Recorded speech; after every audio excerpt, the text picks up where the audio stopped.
So the next Pokemon that we are going to be looking at is our boy, girl, whatever, Espeon. Espeon and Umbreon were the kind of fan favourites that I wanted to see out of these, and to be honest, Espeon looks slightly better. Now, I don't think the deck is going to be over the top meta, but most definitely an interesting one with the pairings. So obviously Espeon has got the Psychic Healing, so once during your turn, if this Pokemon is in the active spot, you may heal 30 damage from one of your Pokemon. So obviously that's going to be pretty decent, and there is one that I have seen that works really well with this. You've also got 2 energies to grind this out, Super Psybolt, 80 damage, 140 HP, not bad. You're definitely going to want the Giant Cape, and you're definitely going to have the Eevees in this deck. So already that's going to be the perfect pairing. Eevee you definitely want to have in here.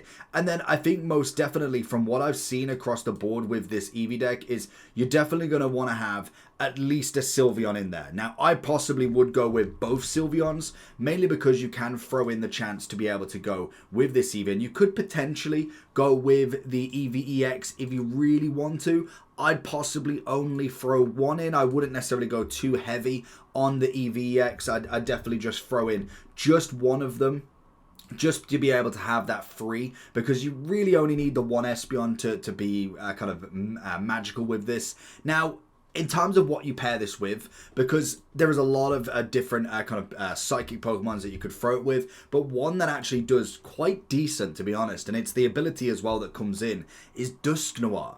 Now, as often as you'd like during your turn, you may choose one of your Pokemon that has damage on it and move all of its damage to this Pokemon.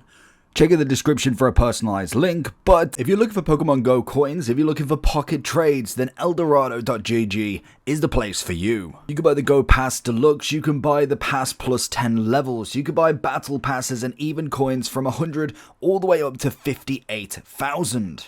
There's also items and boosted available on Pokemon Go. When it comes to Pokemon Pocket, there's Pokegold that you can buy from the site, and also items such as trade-in from any stars from 1 all the way up to 3, and potentially more in the future. Eldorado also offer money back guarantee and also 24/7 live support. If you need any further recommendations, Trustpilot have plenty of Eldorado reviews that you can scan through and just check that this site is for you. And before you check out, make sure that you use the code POKEJT before you check out for 5% off your orders. So the interesting part with this is it's almost like a bit of a cycle. So you've obviously got the Espeon that we already know has that ability to every turn heal 30 damage.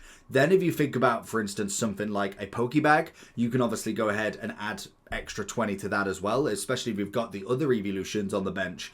But the Dusknoir is going to be able to take some of the damage, put it on itself, maybe just about enough to keep Espeon alive for another turn. You could then heal another 30 and then be able to keep going back and forth with that. Now, it's not going to last forever, obviously. It's going to take a hit eventually. So you're going to be able to have a point where you just can't do anything about it. But it is an interesting point of view to have a Dusknoir throw in like that. It's most definitely one that I would 100% have a look at the minimum.